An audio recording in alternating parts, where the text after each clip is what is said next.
Hi hello ನಮಸ್ಕಾರ friends. ಮುದ್ದು ಸೊಸೆ ಹಿಂದಿನ ಸಂಚಿಕೆ ಅಂದರೆ 29ನೇ ತಾರೀಕಿಂದು ಇಲ್ಲೇನಾಗುತ್ತೆ ಅಂದರೆ ವಿದ್ಯಾ ಬಾವುಟ ಅಂದರೆ ಹೋಟ್ಲಲ್ಲಿ ಕೆಲಸ ಮಾಡಿಕೊಂಡು ಬಾವುಟ ತೋರಿಸ್ತಾ ಇರ್ತಾಳೆ. ಅಣ್ಣ ಬನ್ನಿ ಟಿಫನ್ ಊಟ ಅಂತ ಹೇಳ್ಬಿಟ್ಟು ಸರಿ ಅಂದ್ಬಿಟ್ಟು ತೋರಿಸ್ತಿರ್ಬೇಕಾದ್ರೆ ಶಿವರಾಮೇಗೌಡರು ಕಾರ್ ಬರುತ್ತೆ. ಪಾಪ ವಿದ್ಯಾ ಅವಳು ದೂರದಿಂದ ನೋಡಲ್ಲ ಶಿವರಾಮೇಗೌಡರು ಕಾರು ಅಂತ ಹೇಳ್ಬಿಟ್ಟು.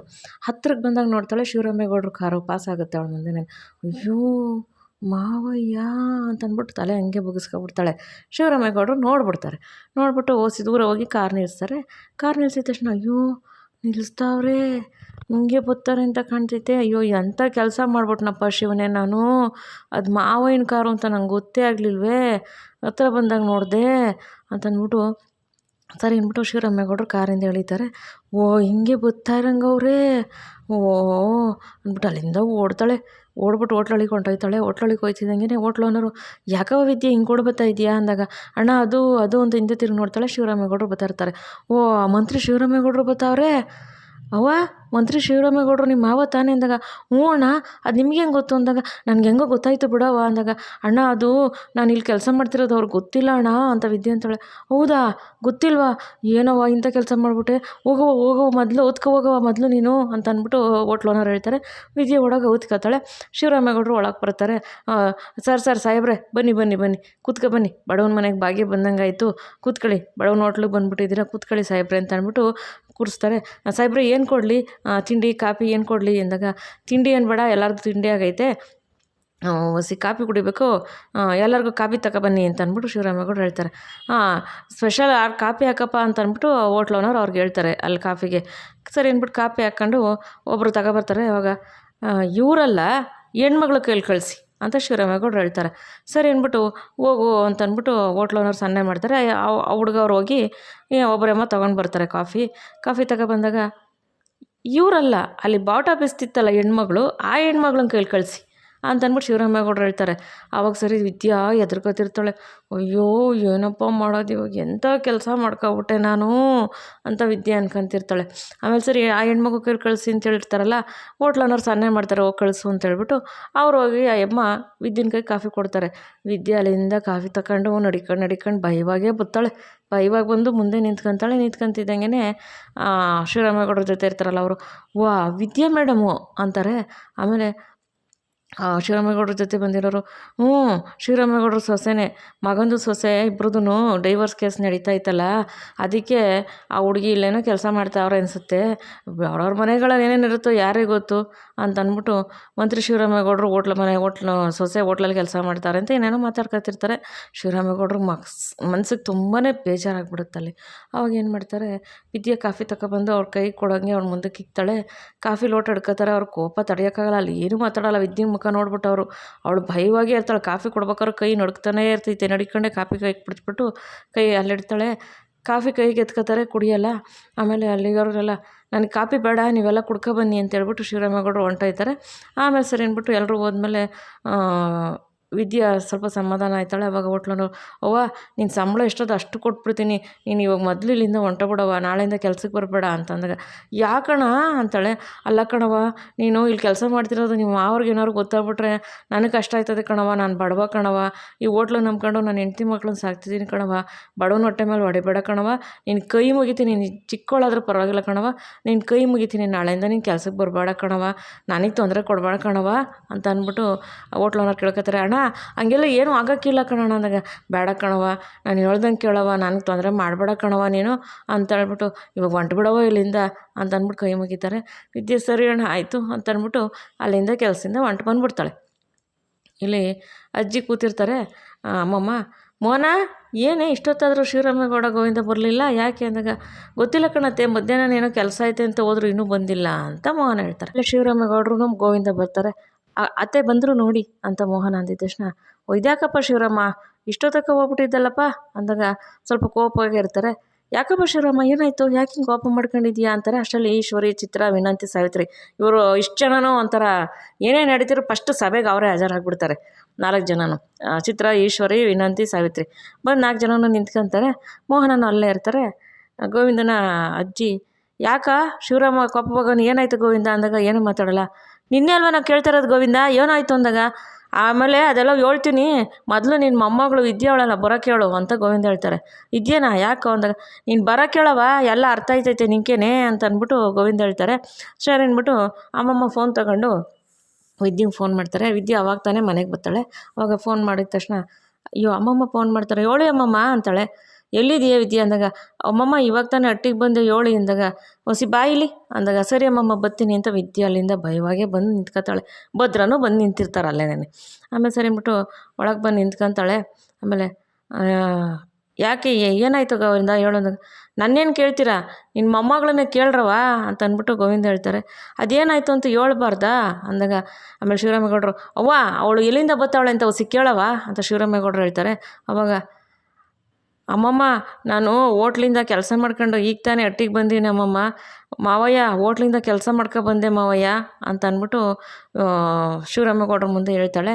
ಅವಾಗ, ಏನು ಹೋಟ್ಲಿಂದ ಕೆಲಸ ಬಂದ, ಇವಳು ಕೆಲಸ ಮಾಡ್ತಿರೋ ವಿಷಯ ಮನೇಲಿ ಯಾರಿಗೂ ಗೊತ್ತಿಲ್ವೇ ಅಂತ ಶಿವರಾಮೇಗೌಡರು ಕೇಳ್ತಾರೆ. ಆಮೇಲೆ ಯಾರೂ ಮಾತಾಡಲ್ಲ. ನಿಮಗೆ ಕೇಳ್ತಾ ಇರೋದು ಯಾರಿಗೂ ಗೊತ್ತಿಲ್ವೇ ಅಂತ ಅಂದ್ಬಿಟ್ಟು ಜೋರಾಗಿ ಕೇಳ್ತಾರೆ. ಆವಾಗ ಅಜ್ಜಿ, ನನಗೆ ಗೊತ್ತಪ್ಪ ಶಿವರಾಮ ಅಂತ ಎದ್ದು ನಿಂತ್ಕೊಂತಾರೆ. ಆಮೇಲೆ ಈಶ್ವರಿ, ಸಾವಿತ್ರಿ, ವಿನಂತಿ, ಚಿತ್ರ ಎಲ್ಲ ನಮ್ಗೆ ಗೊತ್ತು ಅಂತ ಅಂತಾರೆ. ಮೋಹನ ನಿಂಗೆ ಅಂದಾಗ, ಇಲ್ಲ ರೀ ಈ ವಿಷಯ ನಂಗೆ ಗೊತ್ತಿಲ್ಲ ರೀ ಅಂತ ಮೋಹನ ಅಂತಾರೆ.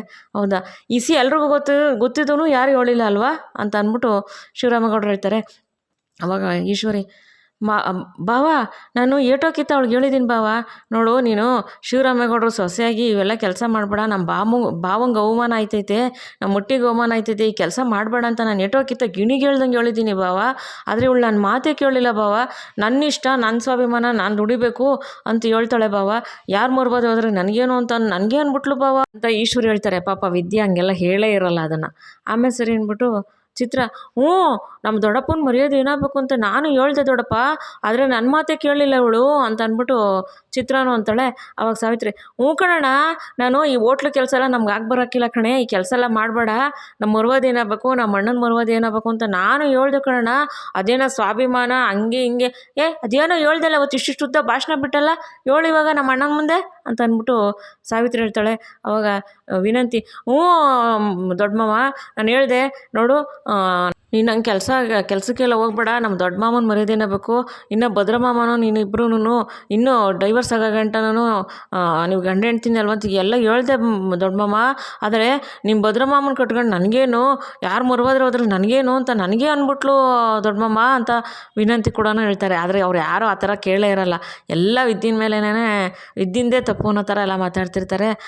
ಅವಾಗ ವಿದ್ಯಾ, ಯಾಕೆ ಚಿಕ್ಕತ್ತೆ, ನಾನು ಹೋಟ್ಲಲ್ಲಿ ಕೆಲಸ ಮಾಡಿದ್ರೆ ತಪ್ಪೇನದೆ, ನಾನು ಯಾವುದು ತಪ್ಪು ಮಾಡಿಲ್ವಲ್ಲ, ಈ ಮನೆ ಮರ್ಯಾದೆ ತೆಗಿಯೋಂಗೆ, ನಮ್ಮ ಮಾವಯ್ಯನ ಮರ್ಯಾದೆ ತೆಗಿಯೋಂಗೆ ನಾನು ಏನು ಮಾಡಿಲ್ವಲ್ಲ, ಸುಳ್ಳು ಹೇಳಿದ್ದೀನ, ಇಲ್ಲ ಮೋಸ ಮಾಡಿದ್ದೀನ, ಇಲ್ಲ ಯಾರಿಗಾನ ಅನ್ಯಾಯ ಏನೂ ಇಲ್ವಲ್ಲ, ನ್ಯಾಯವಾಗಿ ಸಂಪಾದನೆ ಮಾಡ್ತಿದ್ದೀನಿ ಚಿಕ್ಕತ್ತೆ, ಕಷ್ಟಪಟ್ಟು ದುಡ್ದು ಚಿಕ್ಕತ್ತೆ ಸಂಪಾದನೆ ಮಾಡ್ತಾಯಿದ್ದೀನಿ ನಾನು, ನನ್ನ ಜೀವನ ಕಟ್ಕೋಬೇಕು ಅಂತ ಸ್ವಾಭಿಮಾನವಾಗಿ ದುಡಿತಾ ಇದ್ದೀನಿ ನಾನು, ಅದರಲ್ಲೇನು ತಪ್ಪು ಕಾಣತ್ತು, ನಾನು ಮಾವಿನ ಮರ್ಯಾದೆ ಅಷ್ಟಕ್ಕೂ ಅಲ್ದಲ್ಲೇ ನಾನು ಅಲ್ಲಿ ಕೆಲಸ ಮಾಡ್ತಿರೋ ಜಾಗದಲ್ಲಿ ನಾನು ಶಿವರಾಮೇಗೌಡರು ಸೊಸೆ ಅಂತ ನಾನು ಹೇಳ್ಕೊಂಡೇ ಇಲ್ವಲ್ಲ, ನನ್ನ ಪಾಡಿಗೆ ನಾನು ಕೆಲಸ ಮಾಡ್ಕೊತಾ ಇದ್ದೀನಿ, ಅದರಿಂದ ನಮ್ಮ ಮಾವಿನ ಮರ್ಯಾದೆ ತೆಗಿಯೋಂಗೆ ನಾನು ಏನೂ ಮಾಡಿಲ್ಲ, ನಮ್ಮ ಮಾವಿನ ಮರ್ಯಾದೆ ಆಗಲಿ ಈ ಹಟ್ಟಿಗೆ ಆಗಲಿ ಧಕ್ಕೆ ಬರೋಂಥ ಕೆಲಸ ನಾನು ಯಾವುದೂ ಮಾಡಿಲ್ಲ, ಮುಂದಕ್ಕೆ ಮಾಡೋದು ಇಲ್ಲ ನಾನು ಅಂತ ಅಂದ್ಬಿಟ್ಟು ಈಶ್ವರಿಗೆ ಹೇಳ್ತಾಳೆ.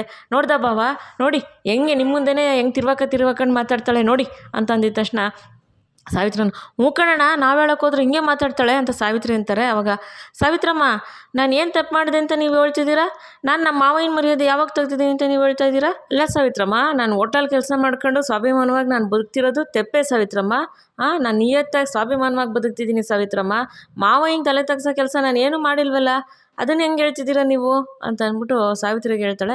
ಅವಾಗ ಸಾವಿತ್ರಿ, ನೋಡ್ದೇನಣ್ಣ ಹೆಂಗೆ ಮಾತಾಡ್ತಾಳೆ ಅಂತ ಅಂದ್ಬಿಟ್ಟು ಅಂದಿದ ತಕ್ಷಣ ಅವಾಗ, ನಾನೇನು ಮಾತಾಡ್ತಿಲ್ಲ, ನಾನು ಸರಿಯಾಗಿ ಮಾತಾಡ್ತೀನಿ, ನಾನು ಕಷ್ಟಪಟ್ಟು ದುಡಿತಾ ಇವ್ನಿ ಅಷ್ಟೇಯ, ನಾನು ಯಾರಿಗೇನು ತೊಂದರೆ ಕೊಟ್ಟಿಲ್ಲ, ಯಾರಿಗೇನು ಮರ್ಯಾದೆನೂ ತೆಗ್ದಿಲ್ಲ, ಹಂಗನ್ನಂಗಿದ್ರೆ ಕಷ್ಟಪಟ್ಟು ದುಡಿಯೋದು ತಪ್ಪೆ ಅಂತ ಅಂದ್ಬಿಟ್ಟು ವಿದ್ಯೆ ಅಂತಾಳೆ. ಕಣಣ್ಣ, ಹಿಂಗೆ ಅವತ್ತು ನಾವು ಹೆಣ್ಮಕ್ಳು ಮನೇಲೇ ಕೂತಿರ್ಬೇಕೆ, ನಾವು ದುಡಿಬಾರ್ದೆ ಅಂತ ನನಗೂ ಹಿಂಗೆ ಹೇಳೋದ್ಲು ಕಣಣ್ಣ ಅಂತ ಸಾವಿತ್ರಿ ಹೇಳ್ತಾರೆ. ಅವಾಗ ಶಿವರಾಮೇಗೌಡರು ಸುಮ್ಮನೆ ಕೂತಿರ್ತಾರೆ, ಯಾರೇನೇನು ಹೇಳ್ತಾರಲ್ಲ ಕೇಳಿಸ್ಕೊಂಡು. ಅವಾಗ ಹೆಣ್ಮಕ್ಳು ದುಡಿಯೋದು ತಪ್ಪೆ ಅಂತ ಹೇಳಿದೆ, ಸ್ವಾಭಿಮಾನವಾಗಿ ಹೆಣ್ಮಕ್ಳು ದುಡಿಯೋದು ತಪ್ಪೇ ಸಾವಿತ್ರಮ್ಮ ಅಂತ ಅಂದ್ಬಿಟ್ಟು ವಿದ್ಯೆ ಹೇಳ್ತಾಳೆ. ಅವಾಗ ಹಂಗೇನಾಗಿತ್ತು, ಹೋಟ್ಲಲ್ಲಿ ಕೆಲಸ ಮಾಡೋಂಥದ್ದು ಏನಾಗಿತ್ತು, ನಮ್ಗೆ ಹೇಳ್ಬೋದಾಗಿತ್ತಲ್ಲ ಎಲ್ಲನೂ ಅಂತ ಶಿವರಾಮೇಗೌಡರು ಹೇಳ್ತಾರೆ. ಏನಂತ ಹೇಳಲಿ ಮಾವಯ್ಯ, ಹೇಳಿ ಏನಂತ ಹೇಳಬೇಕು ನಾನು, ಕೊಟ್ಟೆಣ್ಣು ಕುಲಕ್ಕೋರ್ಗು ಅಂತ ನಮ್ಮ ಅಪ್ಪ ನಮ್ಮಮ್ಮ ಕಷ್ಟಪಡ್ತಿರೋವಾಗ ಅವ್ರ ಹತ್ರ ಹೋಗಿ ನಾನು ಕೈ ಚಾಚಲೆ, ನೀವು ಹೇಳಿ ಯಾರ ಹತ್ರ ಕೈ ಚಾಚಲೆ. ಆಮೇಲೆ ನನ್ನ ಗಂಡನೇ ನನ್ನ ಮಗಿಗೆ ನನ್ನ ಮಗ, ನನ್ನ ಹೊಟ್ಟೆಲಿರೋ ಮಗ ನಂಗೆ ನಂದೇ ಅಲ್ಲ ಅಂತ ನನ್ನ ಗಂಡ ಅಂದಿರ್ಬೇಕಾರೆ ನನ್ನ ಗಂಡನ ಮುಂದೆ ಕೈ ಚಾಚಿ ನನ್ನನ್ನು ಸಾಕು ಅಂತ ಕೇಳಲೆ. ಹೇಳಿ ಮಾವಯ್ಯ, ಯಾರನ್ನು ಕೇಳಲಿ ನಾನು ಸ್ವಾಭಿಮಾನವಾಗಿ ಬದುಕಬೇಕು, ನನಗೂ ಖರ್ಚುಗಳು ವೆಚ್ಚಗಳು ಇದ್ದಾವೆ, ನಾನು ಯಾರನ್ನು ಕೇಳಲಿ ಮಾವಯ್ಯ. ಅದಕ್ಕೆ ಆತ್ಮವಿಶ್ವಾಸದಿಂದ ಸ್ವಾಭಿಮಾನದಿಂದ ನಾನು ದುಡಿತಿದ್ದೀನಿ ಕಷ್ಟಪಟ್ಟು. ನಾನು ಯಾರಿಗೂ ತೊಂದರೆ ಕೊಟ್ಟಿಲ್ಲ, ಯಾರಿಗೂ ಅವಮಾನ ಮಾಡಿಲ್ಲ ಮಾವಯ್ಯ, ಯಾರ ಮರ್ಯಾದೆನೂ ಕಮ್ಮಿ ಆಗಂಗೆ ನಾನು ಮಾಡಿಲ್ಲ. ನಾನು ಸ್ವಯರ್ಜಿತವಾಗಿ ದುಡಿತಿದ್ದೀನಿ ಮಾವಯ್ಯ ನಾನು ಅಂತಂದ್ಬಿಟ್ಟು ವಿದ್ಯೆ ಅಂತಾಳೆ. ಅವಾಗ ಗೋವಿಂದವರು ಇಷ್ಟೆಲ್ಲ ಕಷ್ಟ ಇರ್ಬೇಕಾರೆ ನಮ್ಮ ಹತ್ರ ಬಾಯಿ ಬಿಟ್ಟು ಮಾತಾಡಬೇಕು ತಾನೇ ಅಂತ ಅಂದ್ಬಿಟ್ಟು ಗೋವಿಂದ ಅಂತಾರೆ. ಆವಾಗ ಅಜ್ಜಿ ಇದ್ದು ಬಿಡ್ತಾರೆ. ಅಮ್ಮಮ್ಮ ಏನಂತ ಹೇಳ್ಬೇಕು ಗೋವಿಂದ, ಅವಳು ಏನು ಹೇಳ್ಬೇಕು ಹೇಳಪ್ಪ, ಏನೇನು ಮಾತಾಡ್ತಿದ್ದೀರ ನೀವೆಲ್ಲನೂ, ಏನು ಹೇಳಬೇಕಾಗಿತ್ತು. ಓ ನನಗೆ ಕಷ್ಟ ಐತೆ, ನನಗೆ ಜೀವನ ನಡ್ಸೋಕೆ ಕಷ್ಟ ಆಗೈತೆ, ನನ್ನನ್ನು ಸಾಕಿ ನನ್ನ ಕಷ್ಟಕ್ಕೆ ನೀವೆಲ್ಲ ಸಹಾಯ ಮಾಡಿ ಅಂತ ಕೇಳ್ತಾಳೆ ಅವಳು. ಎತ್ತ ಅಪ್ಪ ಅಮ್ಮ ಅಟ್ಟಿಲಿ ಕಷ್ಟ ಅಂತ ಅವ್ರನ್ನೂ ಅವಳು ಕೇಳ್ದಂಗೆ ಇವತ್ತು ಅವಳು ಸ್ವಂತವಾಗಿ ದುಡ್ಕೊಂಡು ಅವಳು ಓದ್ಕೊಂಡು ಅವಳು ಕಷ್ಟಪಟ್ಟು ಹೋಟ್ಲಲ್ಲಿ ಕೆಲಸ ಮಾಡ್ಕೊಂಡು ಅವಳು ಖರ್ಚು ವೆಚ್ಚ ಅವಳು ನೋಡ್ಕೊಂತಾವಳೆ. ಗೊತ್ತಾ ನಿಮಗೆ ಇನ್ನೊಂದೇನು ಗೊತ್ತಾನಪ್ಪ ಶಿವರಾಮ, ಅವಳು ಎಟ್ಟಿಗೂ ಅವಳಿಗೂ ಸಂಬಂಧ ಇಲ್ಲ ಅಂತ ನೀವು ಅಲ್ಲಿ ಬೇರೆ ಇಕ್ಕಿದ್ರು ಕೂಡ ಅವಳಿರೋ ಮನೆಗೆ ತಿಂಗಳ ಬಾಡಿಗೆ ಕಟ್ತಾವಳೆ ಅವಳು ಕಷ್ಟಪಟ್ಟು ದುಡ್ದು. ಅದು ಗೊತ್ತಾ ನಿಮಗೆ, ಹಗಲು ರಾತ್ರಿ ಕಷ್ಟಪಟ್ಟು ಹೋಟ್ಲಲ್ಲಿ ಕೆಲಸ ಮಾಡ್ತಾಳೆ, ಬಂದು ಮನೇಲಿ ಹೊತ್ಕೊಂಡು ಕಾಲೇಜ್ಗೂ ಹೋಗ್ಕೊಂಡು ಓದ್ತಾವಳೆ. ಅದೆಲ್ಲ ನಿಮ್ಗೆ ಗೊತ್ತೇನ್ರಪ್ಪ? ನಿಮ್ಗೆ ಯಾರಿಗಾನ ಗೊತ್ತಾ? ಅವಳು ಕಷ್ಟಪಟ್ಟು ದುಡ್ದು ಲೈಟ್ ಬಿಲ್ ಆಗಲಿ ನೀರಿನ ಬಿಲ್ ಆಗಲಿ ಪ್ರತಿಯೊಂದೂ ಕೊಡ್ತಾವಳೆ. ಅದು ಯಾರಿಗೂ ನಿಮಗೆ ಗೊತ್ತಿಲ್ಲ ಅಲ್ವಾ? ಅವಳು ಯಾರ ಋಣದಲ್ಲೂ ಇಲ್ಲ ಕಣಪ್ಪ.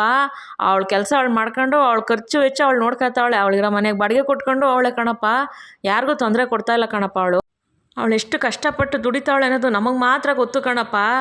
ಹೊಟ್ಟೆಲಿ ಮಗ ಮಡಿಕೊಂಡು ಹೋಗಲ್ಲಿ ಕಷ್ಟಪಟ್ಟು ಕೆಲಸ ಬರ್ತಾಳೆ, ಅಲ್ಲಿಂದ ಬಂದು ಇಲ್ಲಿ ಕೆಲಸ ಮಾಡ್ತಾಳೆ. ಅದೆಲ್ಲ ನಿಮಗೆ ಗೊತ್ತಾ?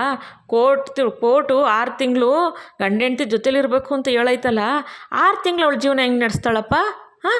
ಅವಳು ಬಾಡಿಗೆನೂ ಕಟ್ಕೋಬೇಕು, ಮನೆಗೆ ಅವಳ ಜೀವನನೂ ನಡೆಸ್ಬೇಕು, ಹೊಟ್ಟೆಲಿರೋ ಮಗಿನೂ ನೋಡ್ಕೋಬೇಕು, ಅವಳು ಓದಲೂಬೇಕು ಅಂದರೆ ಯಾರು ನೋಡ್ತಾರೆ?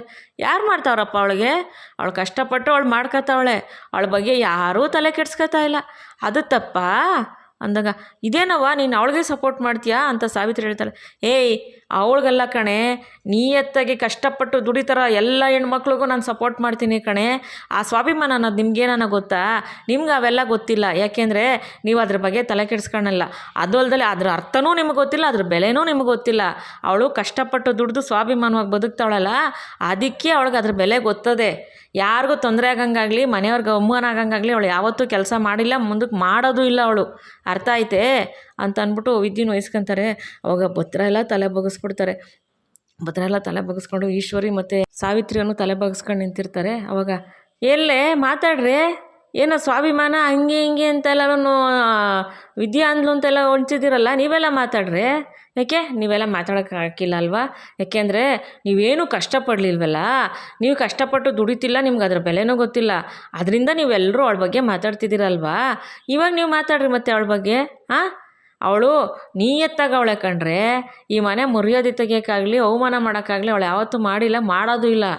ಅರ್ಥ ಐತೆ? ಇಷ್ಟಕ್ಕೂ ಅವಳು ಹೇಳಿದ್ಲೇ, ನಾನು ಶಿವರಾಮೇಗೌಡರು ಸೊಸೆ ಅಂತೇಳಿ ಹೋಟ್ಲಲ್ಲಿ ಅವಳು ಕೆಲಸ ಮಾಡ್ತಿಲ್ಲ, ಅವಳು ಒಬ್ಬಳು ವಿದ್ಯಾ ಅಂತಾಗಿ ಮಾತ್ರ ಹೋಟ್ಲಲ್ಲಿ ಕೆಲಸ ಮಾಡ್ತಾವಳೆ ಕಣ್ರೆ. ಅದು ನಿಮ್ಗೆ ಸಹಿಸೋಕ್ಕಾಯ್ತಿಲ್ಲ ಅಲ್ವಾ? ಯಾಕೆಂದರೆ ಅವಳು ಕಷ್ಟಪಟ್ಟು ದುಡಿತಾವಳಲ್ಲ, ಅದು ನಿಮ್ಗೆ ಸಹಿಸೋಕ್ಕಾಯ್ತಿಲ್ಲ. ಯಾಕೆ ನಿಮ್ಗೆಲ್ರಿಗೂ ಗೊತ್ತಿತ್ತಲ್ಲ ಅವಳು ಕೆಲಸ ಮಾಡ್ತಿರೋದು, ಗೊತ್ತಿದ್ದು ತಾನೇ ನೀವು ಅವಳು ಕೆಲಸ ಮಾಡ್ತಿರೋಳನ್ನೇ ಕೆಣಕ್ತಿದ್ರಲ್ಲ ಹೊರತು ನೀವು ಅವಳಿಗೆ ಯಾರಿಗಾನ ಏನಾರು ಅವಳಿಗೆ ಒಳ್ಳೇದು ಮಾಡಿದ್ದೀರೇನ್ರಿ ನೀವು? ಮತ್ತೆ ಯಾಕೆ ಇವಾಗ ಮಾತಾಡ್ತಿದ್ದೀರ ಅವಳ ಬಗ್ಗೆಲಿ? ಯಾರು ಅವಳ ಬಗ್ಗೆ ಏನು ಮಾತಾಡೋಂಗಿಲ್ಲ. ನೋಡಪ್ಪ ಶಿವರಾಮ, ಅವಳು ನಮ್ಮ ಮನೆ ಮರ್ವಾದಿ ತೆಗಿಯೋ ಕೆಲಸ ಏನೂ ಮಾಡಿಲ್ಲ. ಹೇಳಿದ್ನಲ್ಲ, ಹೊಟ್ಟೆಲಿ ಮಗಿನ ಮಡಿಕೊಂಡು ಕಷ್ಟಪಟ್ಟು ಹೋಟ್ಲಲ್ಲಿ ಕೆಲಸ ಮಾಡ್ತಾಳೆ ಹಗಲು ರಾತ್ರಿ ಅಂದಲೇ, ಮನೆಗೂ ಬಂದು ಓದ್ಕೊಂತಾಳೆ, ಕಾಲೇಜ್ಗೆ ಹೋಯ್ತಾಳೆ, ಇಷ್ಟೆಲ್ಲ ಮಾಡ್ತಾಳಲ್ಲ, ಅದೇನಪ್ಪ ತಪ್ಪೇನಪ್ಪ ಅದು ಅಂತ ಅಂದ್ಬಿಟ್ಟು ಶಿವರಾಮೇಗೌಡರಿಗೆ ಅಜ್ಜಿ ಕೇಳ್ತಾರೆ. ಅವಾಗ ಶಿವರಾಮೇಗೌಡರು ಏನು ಮಾತಾಡಲ್ಲ, ಸುಮ್ಮನೆ ನಿಂತ್ಕೊಂಡ್ಬಿಡ್ತಾರೆ. ಅಷ್ಟೆಲ್ಲ ಅಜ್ಜಿ ಹೇಳಿದ ತಕ್ಷಣ ಆಮೇಲೆ ವಿದ್ಯೆ ಕಣ್ಣಲ್ಲಿ ನೀರು ಹಾಕ್ಕೊಂಡು ನಿಂತಿರ್ತಾಳೆ. ಇವತ್ತಿನ ಸಂಚಿಕೆಯಲ್ಲಿ ಮುಗೀತೆ ಸ್ನೇಹಿತರೆ. ಮುಂದಿನ ಸಂಚಿಕೆಯಲ್ಲಿ ಏನಾಗುತ್ತೆ ಅಂತ ನೋಡೋಣ. ಈಶ್ವರಿ ಮತ್ತು ಸಾವಿತ್ರಿ ಇಬ್ಬರೂ ವಿದ್ಯೆನ ಮೇಲೆ ಏನು ಹೇಳಿದ್ರು ಕೂಡ ಅಜ್ಜಿ ವಿದ್ಯೆನ ಬಿಟ್ಕೊಡ್ಲಿಲ್ಲ. ಅದಕ್ಕೆ ಒಳ್ಳೆಯದಕ್ಕೆ ಯಾವತ್ತೂ ಕಾಲ ಇದೆ ಅಂತ ಇದಕ್ಕೆ ಹೇಳೋದು. ಇವತ್ತಿನ ಸಂಚಿಕೆಯಲ್ಲಿ ಮುಗಿಯುತ್ತೆ. ಮುಂದಿನ ಸಂಚಿಕೆಯಲ್ಲಿ ಏನಾಗುತ್ತೆ ತಿಳಿಸ್ಕೊಡ್ತೀನಿ. ಈ ಸಂಚಿಕೆ ನಿಮ್ಗೆ ಇಷ್ಟ ಆಗಿದ್ರೆ ಒಂದು ಲೈಕ್ ಮಾಡಿ, ಶೇರ್ ಮಾಡಿ, ಸಬ್ಸ್ಕ್ರೈಬ್ ಮಾಡಿ. ಪ್ಲೀಸ್ ವಿಡಿಯೋ ನೋಡಿ ಸಪೋರ್ಟ್ ಮಾಡಿ ಅಂತ ಕೇಳ್ಕೊತೀನಿ. ಯಾರ್ಯಾರು ವಿಡಿಯೋ ನೋಡಿದ್ರೆ ಸಪೋರ್ಟ್ ಮಾಡಿದ್ರೆ ತುಂಬ ತುಂಬ ತುಂಬ ಧನ್ಯವಾದಗಳು. ದಯವಿಟ್ಟು ಸಬ್ಸ್ಕ್ರೈಬ್ ಮಾಡಿ, ತಮ್ಮ ಅನಿಸಿಕೆ ಅಭಿಪ್ರಾಯ ಕಮೆಂಟ್ ಮಾಡಿ ತಿಳಿಸಿ. ಮುಂದಿನ ಸಂಚಿಕೆಯಲ್ಲಿ ಸಿಗ್ತೀನಿ. ವಿಡಿಯೋ ನೋಡೋದಕ್ಕೆ ಧನ್ಯವಾದಗಳು. Thank you for watching.